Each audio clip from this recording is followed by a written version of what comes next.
आज हम कक्षा 12वीं रसायन विज्ञान के चैप्टर नंबर 1 ठोस अवस्था सॉलिड स्टेट के महत्वपूर्ण प्रश्नों की बात करने वाले हैं। क्वेश्चन नंबर 1 आपके सामने, क्रिस्टलीय ठोस का उदाहरण है क्वार्ट्ज, कांच, रबड़ और प्लास्टिक। तो आप सभी जानते हो कि चाहे आपका कांच हो, रबड़ हो, प्लास्टिक हो, ये तीनों किस प्रकार के ठोस होते हैं? क्रिस्टलीय। कौन सा ठोस? अक्रिस्टलीय ठोस होते हैं। तो रबड़, प्लास्टिक और कांच तीनों के तीनों अक्रिस्टलीय ठोस है। तो सीधी सी बात है कि क्वेश्चन नंबर 1 का राइट आंसर क्या हो जाएगा? क्रिस्टलीय ठोस का उदाहरण है क्वार्ट्ज। इसके बाद क्वेश्चन नंबर 2 की तरफ बात करते हैं। ठोस H2 के अणुओं के बीच उपस्थित बल है आयनिक बल, लंदन बल, धात्विक बंध या सहसंयोजक बंध। अपनी इस क्लास में केवल एक यही महत्व नहीं कि इन क्वेश्चनों के हम आंसर लगाएंगे, इसके अलावा इन सभी क्वेश्चनों का हम पोस्टमार्टम करेंगे, इनके आंसर को हम डिटेल से जानने की कोशिश करेंगे। देखो, H2 अणु है वो अध्रुवीय अणु है और अध्रुवीय अणुओं के मध्य आपका लंदन बल या इसको हम बोलते हैं परिक्षेपण बल पाया जाता है। तो क्वेश्चन नंबर 2 का राइट आंसर क्या हो जाएगा? सी। जहाँ लंदन बल या परिक्षेपण बल उनके मध्य पाया जाता है जो अणु कैसे होते हैं? अध्रुवीय होते हैं। इसके बाद क्वेश्चन नंबर 3, सहसंयोजक ठोस का उदाहरण है SiO2, SiCalN। तो ये तीनों के तीनों कंपाउंड सहसंयोजक है। तो इस क्वेश्चन नंबर 3 का राइट आंसर क्या हो जाएगा? डी, उपरोक्त सभी या सभी। SiO2, SiC और AlN, ये तीनों प्रकार के कंपाउंड किस प्रकार के ठोस है? सहसंयोजक ठोस। इन सहसंयोजक ठोस को हम नेटवर्क ठोस भी कहते हैं। कौन सा ठोस? नेटवर्क ठोस भी कहा जाता है। इसके बाद नेक्स्ट क्वेश्चन की बात करते हैं। ब्रेव जालकों की कुल संख्या होती है, काफ़ी बच्चे कन्फ्यूजन होते हैं बड़ा। क्रिस्टलीय जालक होते हैं उनको 7 हिस्सों में डिवाइड किया गया है, लेकिन जो ब्रेव जालकों की कुल संख्या होती है वो होती है आपके 14। तो क्वेश्चन नंबर 4 का राइट आंसर 14 बिल्कुल याद होना चाहिए। ब्रेव जालकों की कुल संख्या होती है 14। अब देखो नेक्स्ट क्वेश्चन की बात करें। घनीय क्रिस्टल तंत्र के लिए सही है कि इसकी अक्षीय दूरियां A बराबर B बराबर C होती है। बिल्कुल बात सही है। इसके जो कोण होते हैं, अक्षीय कोण, वो अल्फा बराबर बीटा, बीटा बराबर गामा और गामा बराबर 90। बिल्कुल ये भी बात सही है। इसके उदाहरण की बात करें तो NaCl, नमक और कॉपर में घनी क्रिस्टल संरचना पाई जाती है। तो तीनों बिंदु सही है। तो इस क्वेश्चन नंबर 5 का राइट आंसर हो जाएगा आपका डी। अगला, CuSO4.5H2O में पाए जाने वाला क्रिस्टलीय तंत्र है। तो इसमें तीनताक्स का ये एग्जाम्पल है। तीनताक्स का एग्जाम्पल क्या होगा? CuSO4.5H2। इसके अलावा 2-3 एग्जाम्पल और है इसके तीनताक्स के। H3BO3, इसमें भी यही स्ट्रक्चर पाई जाती है। इसके अलावा K2Cr2O7। तो ये तीनताक्स के 3 एग्जाम्पल अपनी बुक में दे रखे, बिल्कुल अच्छे से याद होने से। तीनताक्स से उदाहरण पहला CuSO4.5H2O, दूसरा H3BO3, तीसरा K2Cr2O7। इसके बाद हम नेक्स्ट क्वेश्चन की तरफ बढ़ते हैं। फलक केंद्रित एक कोष्ठिका में परमाणु या कणों की संख्या होती है। तो हमें पता फलक केंद्रित एक कोष्ठिका में परमाणु की संख्या कितनी होती है? 4। तो राइट आंसर हो जाएगा डी। देखो यहाँ पर याद कर लेना कि फलक केंद्रित एक कोष्ठिका को शॉर्ट में हम क्या बोलते हैं? FCC। तो FCC में परमाणु की संख्या कितनी होती है? 4। फिर हम बात करते हैं BCC, अंतर केंद्रित एक कोष्ठिका या काय केंद्रित एक कोष्ठिका, उसमें परमाणु की संख्या 2 होती है। और एक आपने पढ़ा हुआ सबसे सिंपल SCC, सरल क्यूबिक यूनिट सेल, घनीय एक कोष्ठिका, उसमें परमाणु की संख्या कितनी होती है? एक तो बिल्कुल क्लियर होनी चाहिए। SCC में 1 हो जाएगी, BCC में 2 और FCC में 4। इसके बाद नेक्स्ट क्वेश्चन, सरल घनीय जालक की संकुलन दक्षता होती है। तो जो सरल घनीय जालक की संकुलन दक्षता या संकुलन क्षमता कितनी होती है? 52.4%। ये इसका राइट आंसर हो जाएगा। ठीक है। अब देखो 68% संकुलन क्षमता किसकी होती है, BCC की 74% के लिए आपको बिल्कुल याद करना था, चाहे FCC लिखा जाए या CCP आ जाए या HCP, इनकी संकुलन क्षमता कितनी होगी, तीनों की 74, SCC सरल घनीय जालक SCC 52.4, BCC 68%। तो ये सब डाटा आपको याद करनी, क्योंकि इनसे रिलेटेड कैसे भी क्वेश्चन आपको घुमा फिरा के पूछा जा सकता है। इसके बाद हम चलते हैं नेक्स्ट क्वेश्चन की तरफ। इसके बाद क्वेश्चन नंबर 9 की बात करते हैं। ZnS, AgCl, AgBr और AgI में पाई जाने वाली अशुद्धि या त्रुटि है, तो इन सभी कंपाउंड ये फ्रैंकल दोष के उदाहरण है, तो इसका राइट आंसर हो जाएगा बी, फ्रैंकल दोष। फ्रैंकल दोष में क्या होता है कि धनायन और ऋणायन के आकार में काफ़ी अंतर होता है। इसके बाद यहाँ देखना कि एक विशेष कंपाउंड जो AgBr है, इसके लिए मैं आपको पर्टिकुलर बता दूँ, AgBr, इस AgBr के अंदर आपका शॉर्ट की दोष और फ्रैंकल दोष दोनों पाए जाते हैं। तो बहुत बार एग्जाम में क्वेश्चन पूछ लिया जाता है कि AgBr में किस प्रकार का दोष होता है, तो याद करना फ्रैंकल और शॉर्ट की दोनों प्रकार के दोष पाए जाते हैं। इसके बाद अब हम क्वेश्चन नंबर 10 की बात करते हैं। क्वेश्चन नंबर 10, ऋणायन के अपने जालक स्थल पर अनुपस्थित के कारण उत्पन्न धातु आदि के त्रुटि या दोष का उदाहरण है। देखो आपने पढ़ा होगा कि ऋणायन अपना स्थान छोड़ के चला जाता है और वहाँ पर इलेक्ट्रॉन आ जाता है, जिसके लिए हम एक शब्द का उपयोग बोलते हैं ऐप केंद्र। तो ऐप केंद्र के कारण ही NaCl का पीला रंग होता है, LiCl का गुलाबी रंग होता है और KCl का बैंगनी रंग, अर्थात ये तीनों इसी धातु आदि के त्रुटि दोष के उदाहरण है। तो इसका राइट आंसर हो जाएगा डी, उपरोक्त सभी। इसके बाद नेक्स्ट क्वेश्चन आपके सामने, अर्धचालकों की चालकता का परास है। देखो अर्धचालकों की चालकता का परास होता है 10⁻⁶ से 10⁴ ओम प्रति मीटर। यहाँ से आपको विषय, तो इस क्वेश्चन नंबर 11 का राइट आंसर तो ये हो जाएगा।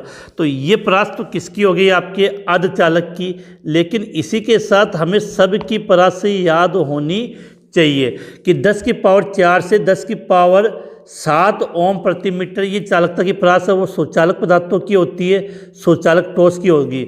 और अर्धचालकों की 10⁻⁶ से 10⁴ होती है और 10⁻⁻20 से 10⁻⁻10 ओम प्रति मीटर ये जो चालकता की परास है वो कोचालक या विद्युतरोधी पदार्थों की होती है। तो क्वेश्चन किसी के लिए भी पूछा जा सकता है। इसके बाद क्वेश्चन नंबर 12 आपकी स्क्रीन के सामने, समूह 13 और 15 के योगज अर्धचालक का उदाहरण है। इसका मतलब वर्ग नंबर 13 और 15 से मिले तत्वों का उदाहरण हमें बताना। तो देखो वर्ग नंबर 13 में कौन कौन से तत्व आते हैं, अगर आपको याद हो तो नेपाल, पाकिस्तान, ऑस्ट्रेलिया, सब भिखारी।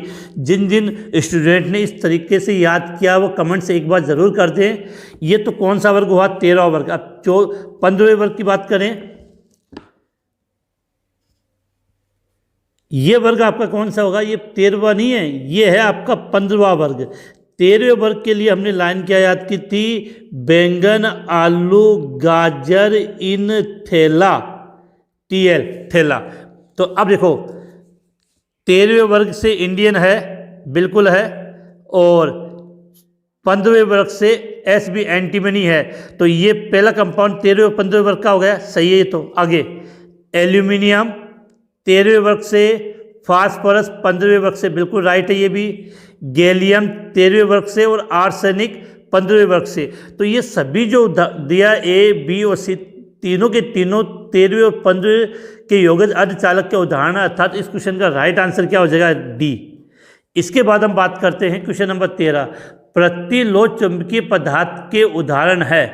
तो देखो सीधी सी बात है, इसका राइट आंसर अपनी बुक में बहुत अच्छा देगा, MnO manganese oxide. Manganese oxide किस प्रकार का पदार्थ है, प्रतिलोह चुंबकीय पदार्थ है। इसके अलावा आपको ये पता होना चाहिए जो H2O होता है वो प्रति चुंबकीय पदार्थ है। एक एक का आंसर हमें अच्छे तरीके से याद होना चाहिए। H2O कैसा होता है, प्रति चुंबकीय होता है, और CrO2 और Fe3O4 ये दोनों के दोनों किसके एग्जाम्पल होते हैं, लो चुंबकीय पदार्थ के। किसके, लो चुंबकीय पदार्थ के। तो मैंने ये कहा कि क्वेश्चन के आंसर के साथ जितनी भी बातें जोड़ी है उन सब का हमें पता होना चाहिए। तो प्रति लो चुंबकीय पदार्थ का उदाहरण पूछा तो MnO प्रतिचुंबकीय पुष्टता तो H2O, और ये दोनों किसके, लो चुंबकीय पदार्थ के। अगला क्वेश्चन है, पिघले हुए NaCl में अल्प मात्रा में SrCl2 को मिलाने पर NaCl का क्रिस्टलीकरण करने पर अब कौन सी अशुद्धि होती है। देखो NaCl था, उसमें आपने क्या किया, SrCl2 की आपने क्या मिला दी, अशुद्धि मिला दी। तो इस दोष को हम बोलते हैं अशुद्धता दोष। तो शॉर्ट की धातु आदि के फ्रैंकल नहीं आएगा, तो इसका राइट आंसर आ जाएगा बी, ये अशुद्धता दोष के रूप में माना जाता है। इसके बाद अब हम नेक्स्ट क्वेश्चन की तरफ बात करते हैं कि HCP व CCP संरचना के लिए घन की भुजा A और कण की त्रिज्या R के बीच क्या संबंध है। तो एक आपकी स्क्रीन पर है, तीनों प्रकार के जो अपने क्रिस्टलीय जालक बनते हैं उनमें A और R के बीच क्या संबंध है वो आपकी स्क्रीन पर है। तो उससे आप इस क्वेश्चन को अच्छे तरीके से आप आइडिया लगा सकते हो। तो क्वेश्चन को समझते हैं कि देखो, आप गौर से एक बात करें कि HCP या जो CCP की संरचना के लिए A और R में जो संबंध होता है, वो होता है A बराबर 2√2R होता है।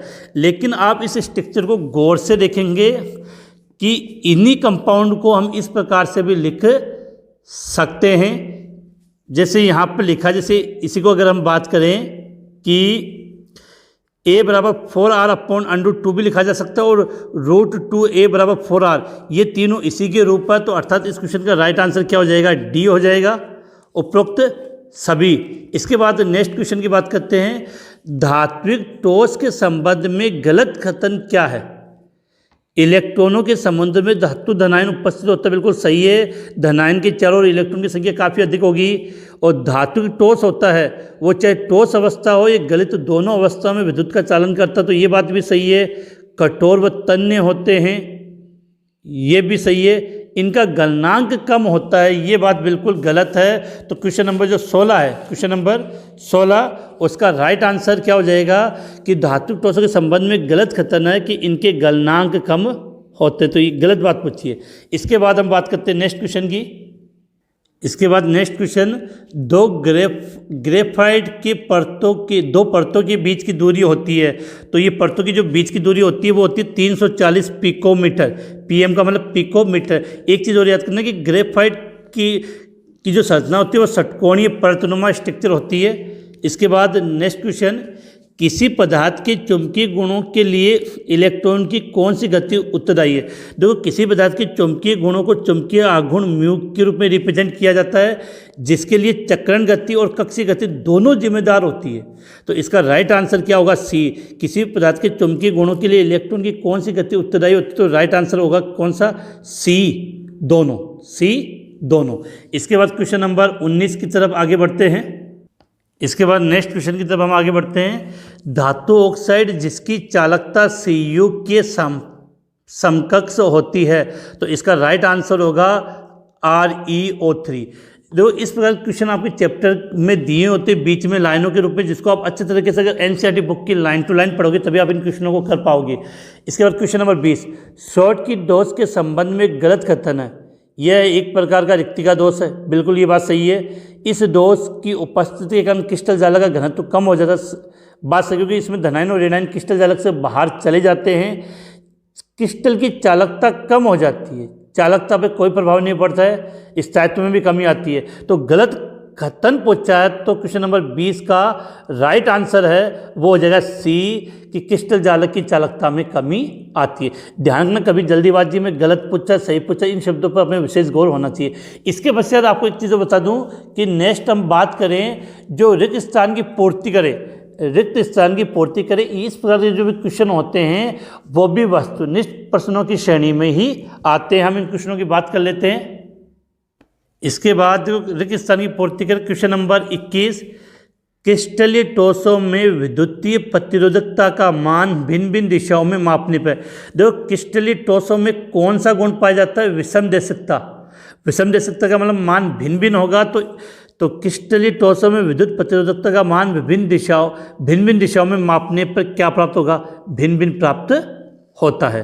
अगला, विदलन का गुण किस प्रकार के ठोसों में पाया जाता है? क्रिस्टलीय ठोसों में।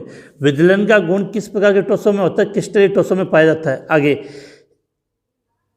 SC एक कोष्ठिका जिसमें अवयवी कण कोनों के अलावा केंद्र में हो तो उसको हम बोलते हैं BCC या अंतर केंद्रित। तो राइट आंसर हो जाएगा इसका अंतर केंद्रित, शॉर्ट में हम क्या लिखते हैं इसको? BCC। अगला, फलक पर उपस्थित कण का एक कोष्ठिका में योगदान होता है। फलक में उपस्थित कण का एक कोष्ठिका में फलक पर होता है 1/2। तो राइट आंसर हो जाएगा इसका 1/2। और ये 1/8 कहाँ होता है? कोनों पे। बिल्कुल क्लियर होनी चाहिए कि बात। अगला, निबिड़ संकुलित गोलों की संख्या n हो तो कुल रिक्तियों की संख्या कितनी होगी?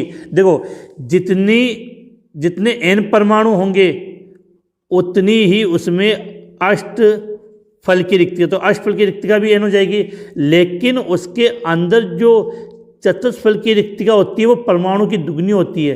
तो अष्टफल की रिक्तिका n होगी और चतुष्फल की रिक्तिका 2n होगी। तो कुल कितने n हो गए? 3n। तो इसका राइट आंसर हो जाएगा 25 का 3n। अगला, घनीय निबिड़ संकुलित संरचना का उदाहरण है कॉपर और Ag। किसका एग्जाम्पल है? घनीय निबिड़ संरचना। श्वेत ZnO को गर्म करने पर इसका रंग कैसा हो जाता है? पीला हो जाता है। क्वेश्चन आता है कि श्वेत ZnO को गर्म करने पर पीला क्यों हो जाता है? अगला, नेज अर्धचालक की चालकता बढ़ाने के लिए इनमें अशुद्धि मिलाते हैं तो उस प्रक्रिया को अपमिश्रण या उपमिश्रण, उसको बोलते हैं अपमिश्रण, इंग्लिश में डोपिंग। इंग्लिश में क्या कहा जाता है? डोपिंग। नेक्स्ट क्वेश्चन, परिशोधक के रूप में प्रयुक्त किया जाता है N व P प्रकार के डायोड का प्रयोग किया जाता है। बिल्कुल क्लियर होने, छोटे छोटे क्वेश्चन है, अगर ढंग से नहीं आते तो गलती हो जाती है। परिशोधक के रूप में किसका प्रयोग करते हैं? डायोड का प्रयोग किया जाता है। इसके बाद नेक्स्ट क्वेश्चन, ठोस अवस्था में लो चुंबकीय पदार्थों के धातु आयन छोटे खंडों में एक साथ समूहित हो जाते हैं जिसे डोमेन कहते हैं। क्या कहते हैं? डोमेन। और इसी डोमेन के कारण लो चुंबकीय जो पदार्थ होते हैं चुंबकीय क्षेत्र हटाने के बाद भी चुंबकीय गुण प्रदर्शित करते हैं। तो ये रिक स्टार वाले क्वेश्चन थे, वो मैंने आपको बता दिए। इसके बाद हम अति लघुरात्मक प्रश्नों की बात करते हैं जिनका आंसर 1 या 2 लाइनों का आने वाला है। नंबर 31 आपके सामने अति लघुरात्मक है कि प्राचीन सभ्यता की कांच की कुछ वस्तुओं की दृश्यता में धुंधलापन आ जाता है। क्यों? मतलब वाइटनेस आ जाती है, जिसके कारण कार के जो कांच है उसके हम आर पार नहीं देख पाते। तो उसका मेन रीजन होता है क्रिस्टलीकरण के कारण। कांच है वो बार बार उसका क्रिस्टलीकरण होता है जिसके कारण कांच में क्या आ जाता है? धुंधलापन। इस प्रकार छोटे क्वेश्चन जो अपनी NCERT बुक में दिए लाइन टू लाइन आपके लिए लिख रहे हैं। अगला क्वेश्चन देखना, ऐसे पदार्थ जो देखने पर तो क्या लगते हैं? अक्रिस्टलीय। देखने पर तो हमें लगे अक्रिस्टलीय, लेकिन उनकी संरचना क्या होती है? क्रिस्टलीय। तो ऐसे पदार्थों को हम क्या कहते हैं? बहुक्रिस्टलीय ठोस कहेंगे। बिल्कुल याद कर लेना कि देखने में ऐसे पदार्थ जो देखने से तो कैसे लगते हैं? अक्रिस्टलीय, लेकिन उनकी संरचना क्रिस्टलीय होती है, उन्हें हम क्या कहते हैं? बहुक्रिस्टलीय।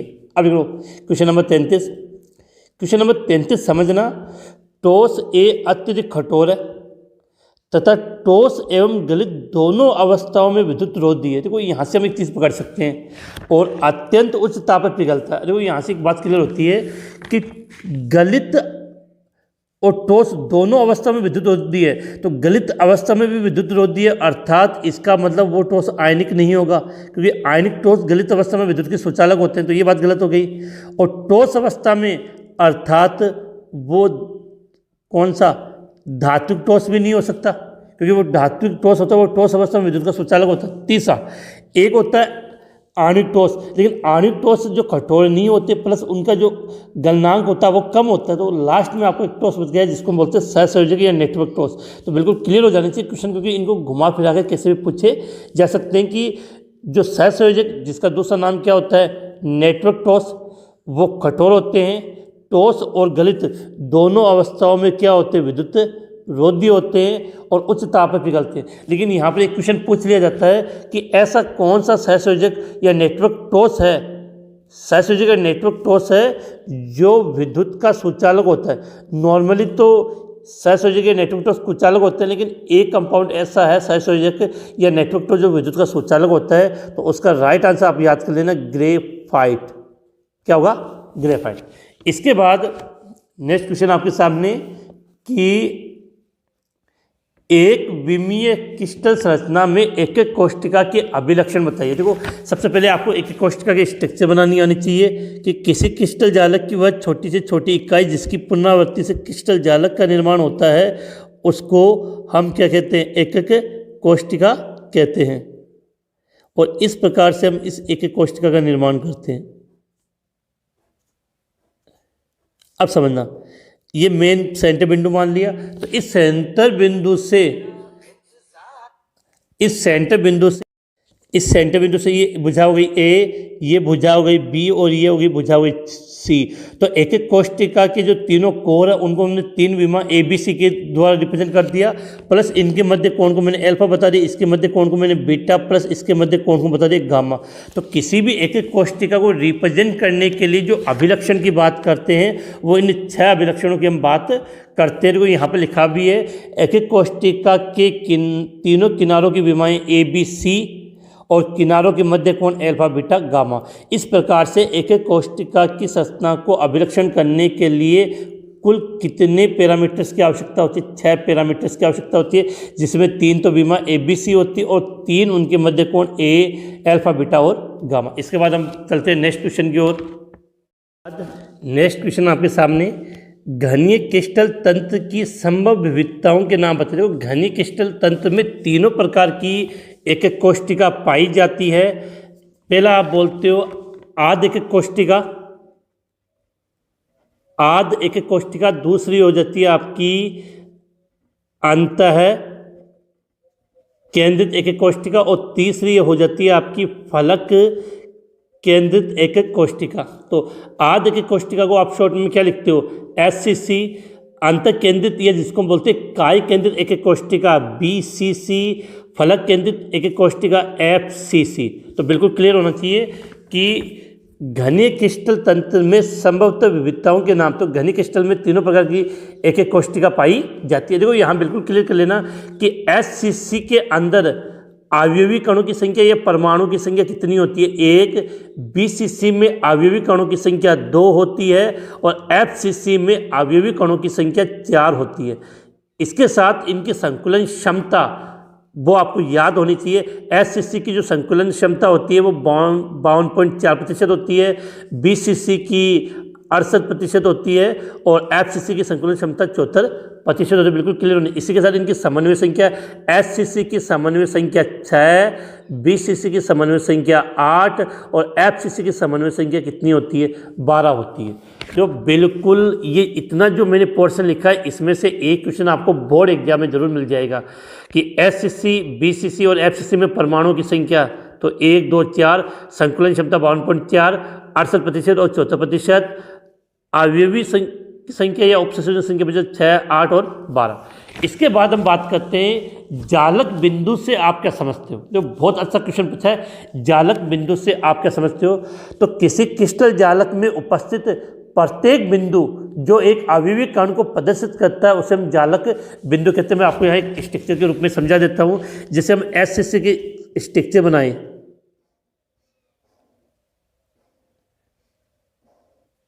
तो SCC में अवयवी कण केवल कहाँ होते हैं? कोनों पे होते हैं। जो समझना कि SCC के अंदर जो अवयवी कण होते हैं वो कहाँ होते हैं? कोनों पे होते हैं। तो कोनों पे मैं बना देता हूँ। और कितने कोने होते हैं? 8। तो 8 कोनों पे ये अवयवी कण होंगे। अब समझना मेरी बात। तो जालक में ये जो प्रत्येक बिंदु है वो एक अवयवी कण को निरूपित करता है। तो इन बिंदुओं की संख्या क्या कहलाती है? जालक बिंदु। जालक बिंदु। तो बिल्कुल याद कर लेना कि जो ये मैंने SCC बनाई है, तो SCC के में अगर जालक बिंदुओं की संख्या पूछे तो कितनी होगी? 8 होगी। BCC में क्या होता है? एक केंद्र में आ जाता था 9। देखो परमाणु की संख्या अलग है और जालक बिंदु अलग है। तो BCC में जालक बिंदु की संख्या कितनी होगी? 9। FCC में कितनी होती है? ये कमेंट्स में मैंने आपके लिए छोड़ दिया है। तो कमेंट्स में ज़रूर बताएं कि FCC के अंदर जालक बिंदुओं की संख्या कितनी होती है। इसके बाद अगला अपना क्वेश्चन है कि एक कोष्टिका के घनत्व का सूत्र लिखे। तो घनत्व का फॉर्मूला मैं ये लिख देता हूँ, वैसे लिखा हुआ भी है, बिल्कुल क्लियर हो जाएगी। डी बराबर जेड एम बट्टा ए क्यूब एन ए। अब देखो, जब भी आपसे पूछा जाएगी एक एक कोष्टिका के घनत्व का सूत्र लिखिए, तो जब आप ये सूत्र लिखते हो तो यहाँ पर आपको प्रत्येक चीज़ बतानी पड़ेगी। जैसे डी का मतलब तो क्या हो गया, एक एक कोष्टिका का घनत्व। जेड क्या होता है, एक एक कोष्टिका में परमाणु की संख्या। जेड क्या है, एक एक कोष्टिका में परमाणु की संख्या। एम उस परमाणु का द्रव्यमान, एम उस परमाणु का द्रव्यमान। देखो अब ये याद करना, ए क्या होती है, एक एक कोष्टिका के कोर की लंबाई, एक एक कोष्टिका के कोर की लंबाई। और ए क्यूब का मतलब हो जाएगा कि एक एक कोष्टिका का आयतन, एक एक कोष्टिका का आयतन। ए मतलब ए को आप कह सकते हो कोर की लंबाई। इसके बाद क्या लिखा मैंने, एन ए को आप क्या बोलते हो, आवोगाद्रो संख्या, जिसका मान आप जानते हो। इसके बाद हम बात करते हैं नेक्स्ट क्वेश्चन की तरफ। नेज अर्धचालक से आप क्या समझते हैं। तो प्रश्न नेज अर्धचालक से आप क्या समझते हो, यहाँ से एक बात क्लियर होनी चाहिए कि इस नेज अर्धचालक को हम शुद्ध अर्धचालक भी कहते हैं। तो सीधी बात है कि नेज अर्धचालक या शुद्ध अर्धचालक, जो ये जो पदार्थ होते हैं वो 0 केल्विन लिखा है, 0 केल्विन पर किसकी तरह व्यवहार करते हैं, कुचालक की तरह व्यवहार करते हैं। जो 0 केल्विन पर कुचालक होते हैं, लेकिन ताप बढ़ाने पर इनकी चालकता में क्या हो जाती है, वृद्धि होती है। इनको बोलते हैं नेज अर्धचालक। देखो आपने एक बैंड सिद्धांत पढ़ा, बैंड सिद्धांत के आधार पर अगर नेज अर्धचालक की बात करें तो इसमें पूरित बैंड और जो चालन बैंड होता है उसके बीच का ऊर्जा अंतराल कम होता है। नेज अर्धचालक के लिए ऐसे पदार्थ जिनके लिए पूरित बैंड और चालन बैंड के मध्य के बीच का जो ऊर्जा अंतराल होता है वो क्या होता है, कम होता है, जिसे ताप बढ़ाने पर चालकता बढ़ती है। ठीक है। और यहाँ क्वेश्चन जो ज़्यादा पूछ लिया जाता है वो ये पूछा जाता है, नेज अर्धचालक या शुद्ध अर्धचालक के उदाहरण दीजिए। तो सिलिकॉन और जर्मेनियम। अब क्या होता है कि जो शुद्ध अर्धचालक होते हैं उसकी चालकता कम होती है, तो चालकता को बढ़ाने के लिए इसके अंदर हम क्या मिला देते हैं, अशुद्धि मिलाने के बाद जो चालक हमें मिलता है उसको बोलते हैं अपद्रवी अर्धचालक। प्रश्न आ जाएगी अपद्रवी अर्धचालक किसे कहते हैं। तो शुद्ध चालक या नेज अर्धचालक होते हैं, उनकी चालकता का मान कम होता है, तो उसमें अशुद्धि मिलाने पर उनकी चालकता बढ़ जाती है, इसे बोलते हैं अपद्रवी अर्धचालक। अब अपद्रवी अशुद्धि मिलाते हैं, उसके आधार पर हमने इसको 2 हिस्सों में डिवाइड कर दिया, एन प्रकार के अर्धचालक और पी प्रकार के अर्धचालक। नेक्स्ट क्वेश्चन की बात करते हैं जहाँ से हम समझते हैं। अगला क्वेश्चन आपको दिया है कि एन प्रकार का अर्धचालक क्या है। जो शॉर्ट में परिभाषा ये लिखी है यहाँ पे, इलेक्ट्रॉन धनी अशुद्धियों से अपमिश्रित सिलिकॉन या जर्मेनियम को एन प्रकार के चालक कहते हैं। लेकिन इसको मैं अपनी लैंग्वेज में समझाता हूँ कि देखो, आवर्त सारणी का एक वर्ग नंबर 13, एक वर्ग नंबर 14 और एक वर्ग नंबर 15। अब देखो वर्ग नंबर 14 में कौन से तत्व आते हैं, याद हो तो याद किया हुआ, काशी गए शंकर प्रभु, काशी गए शंकर प्रभु, अर्थात सिलिकॉन और जर्मेनियम याद करना है। 14वें वर्ग में सिलिकॉन और जर्मेनियम। अब इसमें या तो आप 15वें वर्ग की अशुद्धि मिलाओगे या 13वें वर्ग की अशुद्धि मिलाओगे। 13वें वर्ग में क्या आता है आपका, बैंगन, आलू, गाजर इन थैला।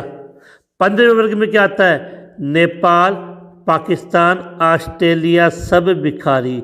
मैंने बच्चों को इस तरीके से याद करवाया, आपने कौन से तरीके से इन तत्वों को याद किया 13, 14, 15वें वर्ग को कमेंट्स में ज़रूर बता दें। कुछ इंटरेस्टिंग होगा तो बिल्कुल सबके लिए फ़ायदेमंद होगा। अब देखो यहाँ पे आपको एक बात याद करनी है कि यदि देखो 14वें वर्ग में 2 मुख्य तत्व की बात करते हैं हम, किसकी, सिलिकॉन और जर्मेनियम में। अगर 14वें वर्ग के सिलिकॉन और जर्मेनियम में हमने कौन से वर्ग की अशुद्धि मिला दी, 15वें वर्ग की अशुद्धि मिलाई है, तो देखो इसके बाहरी कोश में इलेक्ट्रॉन 4 होता है, इसके बाहरी कोश में इलेक्ट्रॉन 5 होता है, तो 1 इलेक्ट्रॉन ज़्यादा हो जाएगा, इलेक्ट्रॉन 50 होता है नेगेटिव। तो 14वें वर्ग में 15वें वर्ग की अशुद्धि मिलाओगे तब तो आपका बनेगा एन प्रकार का अर्धचालक, एन प्रकार का अर्धचालक। बिल्कुल अच्छे तरीके से इसको याद कर लेना।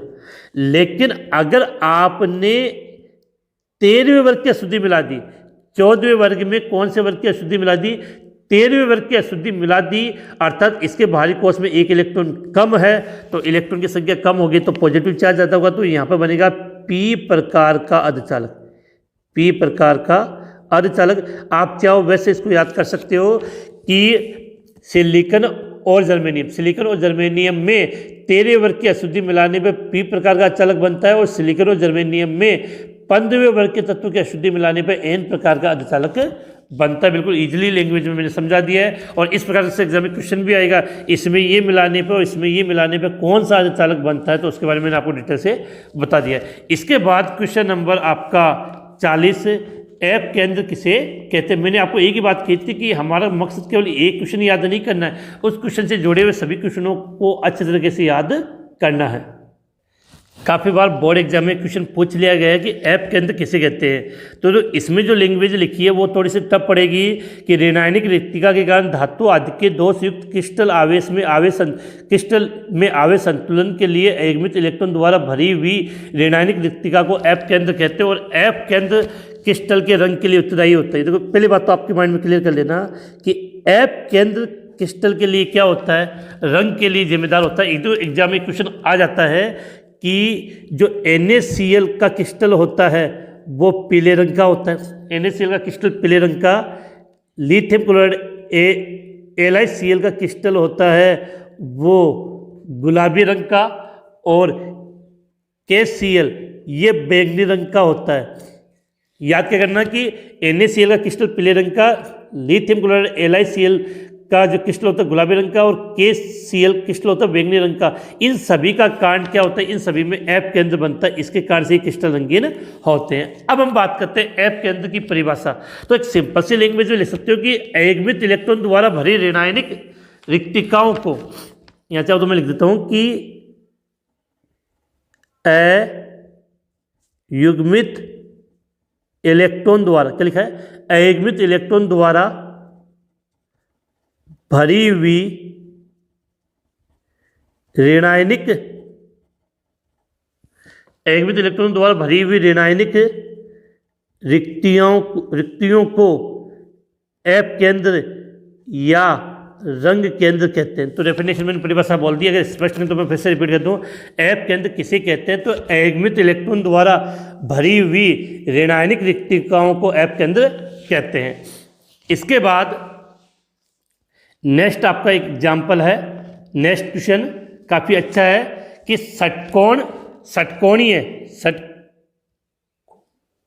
षटकोणीय और एकंताश एक कोष्टिका में दो विभेद लिखिए। बोर्ड एग्जाम में आया क्वेश्चन है। तो देखो सबसे पहले इनकी अक्षीय दूरियां आपको याद होनी चाहिए। तो जो षटकोणीय एक कोष्टिका है उसकी अक्षीय दूरी होती है A बराबर B, लेकिन B नॉट इक्वल C होता है। और एकंताक्ष में क्या होता है, तीनों ही बराबर नहीं होते, तो A not equal B, B not equal C। इसके बाद इनके अक्षीय कोण की बात कर लें तो षटकोणीय में जो अक्षीय कोण होता है उसमें अल्फा बीटा के मध्य 90 डिग्री का कोण होता है, लेकिन गामा होता है वो 120 डिग्री होता है। जबकि एकंताक्ष में इसका जस्ट उल्टा कि अल्फा और गामा 90 डिग्री होगा, लेकिन बीटा नॉट 90 होगा। और सबसे इंपॉर्टेंट इनके एग्जाम्पल याद कर लेना। देखो आपने सभी ने पढ़ा कि पेंसिल क्या होती है, वो ग्रेफाइट ही होती है, तो उसकी संरचना कैसे होती है, षटकोणीय होती है। ग्रेफाइट की स्ट्रक्चर कैसे होती है, षटकोणीय। तो षटकोणीय का एग्जांपल होगा ग्रेफाइट और एकंताक्ष। जो गंधक होते हैं दो प्रकार के होते हैं, तो एकंताक्ष होता है और एक विषम लंबाक्ष होता है। तो एकंताक्ष गंधक, इसके एग्जाम्पल अच्छे कैसे याद करेंगे क्योंकि एग्जाम में सीधे एग्जाम्पल पूछे जा सकते हैं। अगला क्वेश्चन कि आयनिक ठोस गलित अवस्था में विद्युत के चालक होते हैं, परंतु ठोस अवस्था में नहीं होते। तो क्या होता है कि ठोस अवस्था में उनके मध्य प्रबल स्थिर वैद्युत आकर्षण बल लगा होता है, जिसके कारण ठोस अवस्था में ये आयन है वो आसानी से अलग नहीं हो पाते, जिससे गति नहीं कर पाएंगे। लेकिन गलित अवस्था में इनके मध्य जो इससे विद्युत आकर्षण बल होता है वो थोड़ा कमजोर हो जाता है, जिसके कारण वो आसानी से विद्युत धारा का प्रवाह कर सकते हैं। लैंग्वेज के रूप में आंसर क्या लिखा हम उसकी बात कर लेते हैं कि आयनिक ठोस की गलित अवस्था में आयनों के बीच की दूरी क्या होती है, बढ़ेगी। तो आयनों के बीच की दूरी बढ़ने के कारण स्थिर वैद्युत आकर्षण बल क्या हो जाता है, कमजोर हो जाता है।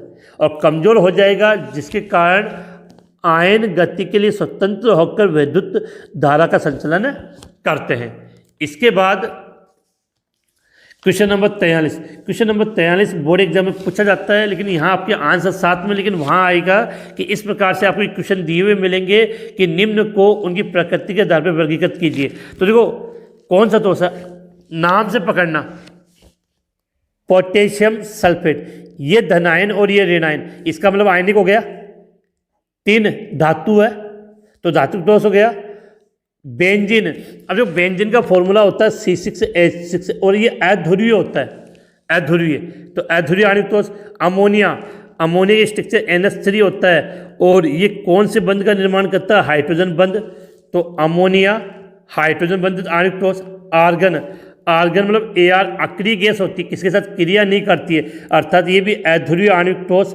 ग्रेफाइट, थोड़ी देर पहले ही मैंने आपको बताया था कि ऐसा कौन सा सहसंयोजक यौगिक है जो विद्युत धारा का चालन करता है, तो ग्रेफाइट। तो ग्रेफाइट के सहसंयोजक या नेटवर्क टॉस है। इसके बाद हम आगे बढ़ते हैं। इसके बाद क्वेश्चन नंबर 44, सरल घनीय जालक में संकुलन क्षमता ज्ञात कीजिए। तो सरल घनीय जालक की हम बात कर रहे हैं तो SCC, तो SCC की जो संकुलन क्षमता है वो कितनी आएगी, 52.4%। बिल्कुल क्लियर माइंड में होना चाहिए। BCC 68% और FCC 74%। अब देखो बोर्ड एग्जाम में, क्योंकि इस चैप्टर से कुछ क्वेश्चन लघुत्तरात्मक प्रश्न भी पूछा जाएगा, तो लघुत्तरात्मक क्वेश्चन 1.5 नंबर का है, तो सीधा क्वेश्चन आ जाएगा कि SCC की संकुलन क्षमता 52.4% उत्तरसिद्ध कीजिए, या BCC की संकुलन क्षमता ज्ञात कीजिए, FCC की संकुलन क्षमता कितनी होती है ज्ञात कीजिए। तो इन तीनों की संकुलन क्षमता हमें कैसे ज्ञात करनी है, तो इसका मैंने अपनी ऑनलाइन क्लास में इसको डिटेल से पढ़ाया, तो इसके वीडियो का जो लिंक है मैंने वीडियो के डिस्क्रिप्शन में डाल दिया है। उस क्लास के बाद आप उसको इजीली देख कर इजीली समझ जाओगे। बाकी यहाँ पर भी कंप्लीट आंसर है, चाहो तो आप इसको शॉर्ट में ले सकते हो, लेकिन ऐसे याद नहीं होगा, और आप वीडियो देख लोगे तो आपको इजीली याद हो जाएगा। इसके बाद हम नेक्स्ट क्वेश्चन की बात करते हैं कि शॉटकी दोष और फ्रेंकल दोष में अंतर स्पष्ट करें। तो जो सबसे पहले तो आपके माइंड में क्लियर होना चाहिए कि जो शॉटकी दोष है वो एक रिक्तिका दोष है। थोड़ा सा मैं पीछे की तरफ से ले रहा हूँ इसको, कि शॉटकी दोष में क्या होता है, धनायन और ऋणायन दोनों क्रिस्टल जालक से बाहर चले जाते हैं, तो वहाँ पर रिक्तिका बन जाती है। तो शॉटकी दोष कैसा दोष है, रिक्तिका दोष है। और फ्रेंकल दोष ये एक विस्थापन दोष है। देखो एग्जाम में क्वेश्चन आया हुआ है कि विस्थापन दोष का एक उदाहरण दीजिए, तो विस्थापन दोष कौन सा है, फ्रेंकल दोष को हम विस्थापन दोष कहते हैं। ये एक प्रकार का अंतराकाशी दोष है, अंतराकाशी दोष। बिल्कुल क्लियर होना चाहिए कि शॉटकी दोष रिक्तिका दोष होता है और फ्रेंकल दोष अंतराकाशी होता है, जिसमें धनायन अपना स्थान छोड़कर अंतराकाश में चला जाता है। अब देखो एक बात, शॉटकी दोष में क्या होता है कि धनायन और ऋणायन दोनों बराबर संख्या में क्रिस्टल जालक से लुप्त होते हैं, मतलब बाहर चले जाएंगे। जबकि फ्रेंकल दोष में क्या होगा कि धनायन अपना स्थान छोड़ के कहाँ जाता है, अंतराकाश में आ जाता है। अब यहाँ से मैं 2 चीज़ें आपको और बता दूँ कि देखो फ्रेंकल दोष में क्या हुआ कि धनायन अपना स्थान छोड़ के अंतराकाश में आ गया, तो बाहर नहीं गया है। इसका मतलब फ्रेंकल दोष के अंदर क्रिस्टल के घनत्व में परिवर्तन नहीं होता है, क्योंकि धनायन वहीं का वहीं रहा है अंतराकाश स्थान में। तो फ्रेंकल दोष में क्रिस्टल के घनत्व में परिवर्तन नहीं होता है, जबकि शॉटकी दोष में धनायन और ऋणायन बराबर संख्या में बाहर चले जाए तो सीधी बात कमी आएगी। तो शॉटकी दोष में क्रिस्टल के घनत्व में कमी आती है। इसके बाद एग्जाम्पल की बात करें तो शॉटकी दोष का एग्जाम्पल हो गया NaCl, फ्रेंकल दोष का एग्जाम्पल हो गया HgCl। एक चीज़ मैंने बार बार रिपीट कर दिया है, HgBr बहुत इंपॉर्टेंट क्वेश्चन है। HgBr क्या लिखा है, HgBr इस प्रकार का पदार्थ है जिसमें शॉटकी और फ्रेंकल दोनों, मतलब Hg के अंदर शॉटकी भी पाई जाती है और फ्रेंकल दोष भी पाया जाता है। इसके बाद हम नेक्स्ट क्वेश्चन की तरफ आगे बढ़ते हैं कि किस प्रकार के पदार्थों से अच्छे स्थायी चुंबक बनाए जा सकते हैं। तो बिल्कुल क्लियर कर लेना, लो चुंबकीय पदार्थ से। किससे, लो चुंबकीय पदार्थ से। लो चुंबकीय पदार्थों से हम स्थायी चुंबक बना सकते हैं। क्यों? क्योंकि लो चुंबकीय पदार्थों पर अगर आपने एक बार चुंबकीय क्षेत्र लगा दिया और चुंबकीय क्षेत्र लगाने के बाद जब आप चुंबकीय क्षेत्र हटाओगे तो भी वो चुंबक की भांति कार्य करते हैं, क्योंकि उनमें जो डोमेन संरचनाएं होती हैं वो एक क्रम में आ जाती है। क्वेश्चन का हम आंसर यहाँ से डिटेल से पढ़ लेते हैं कि लो चुंबकीय पदार्थ से अच्छे स्थायी चुंबक बनाए जाते हैं। तो पहली बात तो ये क्लियर होनी चाहिए कि अच्छे स्थायी चुंबक बनाने के लिए हम किसका प्रयोग करेंगे? लो चुंबकीय पदार्थ का प्रयोग करते हैं। अब देखो, इन्हें चुंबकीय क्षेत्र में रखने पर, चुंबकीय क्षेत्र में रखेंगे तो इसमें सभी डोमेन चुंबकीय क्षेत्र की दिशा में अभिविन्यासित होकर एक प्रबल चुंबकीय प्रभाव उत्पन्न करते हैं और चुंबकीय क्षेत्र हटा लेने पर डोमेनों का क्रम एक क्रम बना रहता है। इसके बाद अगला क्वेश्चन एक न्यूमेरिकल है, समझने की कोशिश करना कि देखने में सवाल बड़ा लगेगा लेकिन इजीली हो जाएगा। सिल्वर CCP जालक बनाता है। एक्स किरण विवर्तन द्वारा पता चला तो सिल्वर के अंदर कौन सी स्ट्रक्चर पाई जाती है? CCP। एक्स किरण विवर्तन के द्वारा पता चला कि इसके एक एक कोष्ठका कोर की लंबाई 408.6 पिकोमीटर है। सिल्वर का हमें क्या ज्ञात करना है? घनत्व ज्ञात करना है और Ag का परमाणु द्रव्यमान ये दिया है। तो सबसे पहले तो आपके माइंड में ये क्लियर होना चाहिए घनत्व ज्ञात करने का फॉर्मूला क्या था? Z इंटू कैपिटल M नीचे AQ इंटू Na अवगाद्रो संख्या। तो Z का मतलब क्या था? परमाणु की संख्या।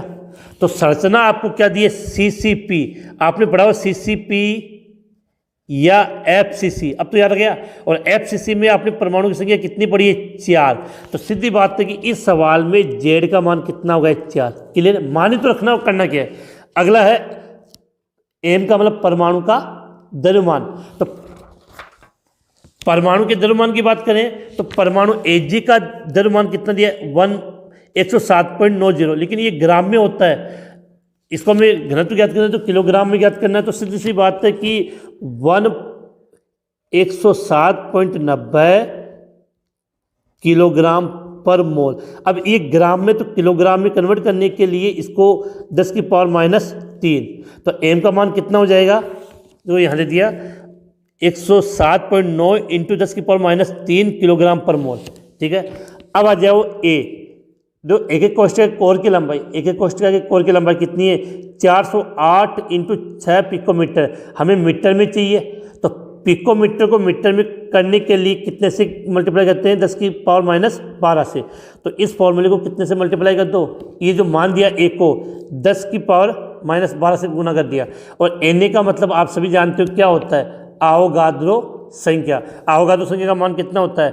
6.022 इंटू 10 की पावर घात 23। तो ये सब मान मैंने बता दिए। अब इन सब को रखकर आप कैलकुलेट कर लेना। अब आपको देखते ही लग रहा होगा सर कैलकुलेट कैसे करेंगे? तो बेटा एग्जाम आपको देनी है तो कैलकुलेट आपको करना होगा। अब इसको कैलकुलेट करोगे तब आपका आंसर ये आएगा। आपने जो पूरे मान रखे उसके बाद कैलकुलेट किया तो आपका मान आ गया 10.5 इंटू 10 की पावर 3 kg मीटर पावर -3। अब सीधी सी बात है कि यहाँ ये रखना कि ये ग्राम में है और मीटर में, अगर ग्राम सेमी में कन्वर्ट करोगे तो आपका आंसर ये आ जाएगा। तो बिल्कुल क्लियर याद होना चाहिए, क्योंकि इस प्रकार के क्वेश्चन अपने चैप्टर नंबर जो 10 है उसमें बहुत कम न्यूमेरिकल है। तो उन न्यूमेरिकल से इस प्रकार के न्यूमेरिकल होते हैं तो इनका आंसर एज इट इज याद ही कर लेना, क्योंकि बोर्ड एग्जाम में आप इसको हल नहीं कर पाओगे। तो आंसर क्या था? 10.5 ग्राम ये। ठीक है, इसके बाद हम नेक्स्ट क्वेश्चन की बात करते हैं। इसके बाद नेक्स्ट है, सुमेल कीजिए, सीधा लिखा हुआ है जो अनुचुंबक तत्व, प्रतिचुंबक तत्व, लो चुंबक तत्व, प्रति लो चुंबक तत्व और फेरी चुंबक तत्व की आपको एग्जाम्पल देने। तो जो अनुचुंबक तत्व का एग्जाम्पल क्या दिया आपके यहाँ? O2। इसके अलावा मैं कुछ कंपाउंड और लिख देता हूँ, जैसे O2 ऑक्सीजन जो गैस होती है वो अनुचुंबकीय होती है। इसके अलावा Cu2+, Fe3+, Cr3+, ये सब के सब एग्जाम्पल क्या होते हैं? अनुचुंबक तत्व। अगर प्रतिचुंबक तत्व की बात करें तो ये गलती से शायद प्रिंट हुआ है, यहाँ पर हो जाएगा आपका H2O। जल होता है वो प्रतिचुंबकीय होता है। इसके अलावा आपका NaCl, बेंजीन वाली, ये सब प्रतिचुंबकीय। इसके अलावा देखो Zn2+, Na+, ये सब क्या होंगे आपके प्रतिचुंबकीय। अब सबसे इंपॉर्टेंट बात करते हैं लोह चुंबकीय पदार्थ। तो लोह चुंबकीय पदार्थ को हम फेरोमैग्नेटिक पदार्थ भी कहते हैं। देखो अनुचुंबकीय होता है उसको बोलते हैं हम पैरामैग्नेटिक, प्रतिचुंबकीय को बोलते हैं डाईमैग्नेटिक। इंग्लिश में नाम क्लियर होना चाहिए। लोह चुंबकीय को हम बोलते हैं फेरोमैग्नेटिक। तो फेरोमैग्नेटिक में जो 3 धातुएं होते हैं परमाणु क्रमांक 26, 27, 28, ऐसे आप याद कर सकते हो कि आयरन, कोबाल्ट, निकल, ये तीनों की तीनों किसकी तरह व्यवहार करेंगे, आपके लोह चुंबकीय पदार्थ की तरह कार्य करते हैं। इसके अलावा GD मतलब गैल्वेनियम हो गया, और इसके अलावा एक पदार्थ और याद कर लेना CrO2, बुक में दे रखा, पूछ लीजिए CrO2। ये सब क्या आपके लोह चुंबकीय पदार्थ। इसके बाद हम बात करते हैं प्रतिलोह चुंबकीय पदार्थ। इसको बोलते हैं प्रति मतलब एंटी फेरोमैग्नेटिक पदार्थ। इसका अपना एक एग्जाम्पल बुक में दे रखा है MnO मैग्नीज ऑक्साइड। अब बात करते हैं फेरी चुंबक तत्व। फेरी चुंबक तत्व, इसको हिंदी में बोलते हैं हम लघु लोह चुंबकीय पदार्थ। लघु लोह चुंबकीय पदार्थ एक तो होता है मैग्नीशियम फेराइट MgF2O4। इसके अलावा एक एग्जांपल और याद कर सकते हो जिंक Fe2O4। जिंक फेराइट ये हो गया मैग्नीशियम फेराइट, और ये जिंक फेराइट। तो मैंने इनके काफ़ी एग्जाम्पल आपको बता दिए जिससे आप इजीली याद कर सको। इसके बाद इसका नेक्स्ट क्वेश्चन कि क्रिस्टलीय ठोस और अक्रिस्टलीय ठोसों में अंतर लिखें। जो सीधी बात है कि जो क्रिस्टलीय ठोस होते हैं उनकी ज्यामिति निश्चित होती है, ज्यामिति क्या होगी निश्चित, और अक्रिस्टलीय ठोसों की ज्यामिति अनिश्चित होती है। अक्रिस्टलीय ठोसों की ज्यामिति अनिश्चित होती है। दूसरा गलनांक, क्रिस्टलीय ठोस का गलनांक निश्चित होता है, और अक्रिस्टलीय ठोसों का जो गलनांक होता है वो निश्चित एक ताप के एक प्राश में होता है, जिसको आप क्या बोल सकते हो अनिश्चित होता है। अब यहाँ से मैं एक चीज़ और बता दूँ कि जो सबसे अच्छा इंपॉर्टेंट जो अंतर है कि क्रिस्टलीय ठोस होते हैं वो विषमदैशिक होते हैं। बिल्कुल क्लियर होना चाहिए, एग्जाम में बहुत अच्छा क्वेश्चन पूछा जाता है। क्रिस्टलीय ठोस क्या होते हैं, विषमदैशिक होते हैं, और अक्रिस्टलीय ठोस होते हैं वो समदैशिक होते हैं। काफ़ी इंपॉर्टेंट क्वेश्चन है। क्रिस्टलीय ठोस विषमदैशिक होते हैं और अक्रिस्टलीय ठोस है वो समदैशिक होते हैं। इनके एग्जाम्पल जो इसी से अच्छा, अगर क्वार्ट्ज की बात करें तो वो क्रिस्टलीय होता है, लेकिन क्वार्ट्ज कांच की बात करें तो वो अक्रिस्टलीय होता है। और अक्रिस्टलीय के एग्जाम्पल जैसे मैंने यहाँ पे कुछ एग्जाम्पल और लिख दूँ, जैसे रबर, प्लास्टिक, ये सब क्या होते हैं अक्रिस्टलीय ठोस होते हैं। इसके बाद नेक्स्ट क्वेश्चन की बात करें तो ये इंपॉर्टेंट क्वेश्चनों का मतलब ये है कि जब हम चैप्टर को डिटेल से पढ़ के इन क्वेश्चनों को हल करते हैं तब हमें अपनी प्रैक्टिस हो जाती है, और क्वेश्चनों के रूप में पढ़ते हैं तो हमें ज़्यादा याद हो जाता है। क्वेश्चन समझते हैं कि तत्व B के परमाणु से HCP जालक बनाए। कौन सी स्टिक दीजिए, HCP।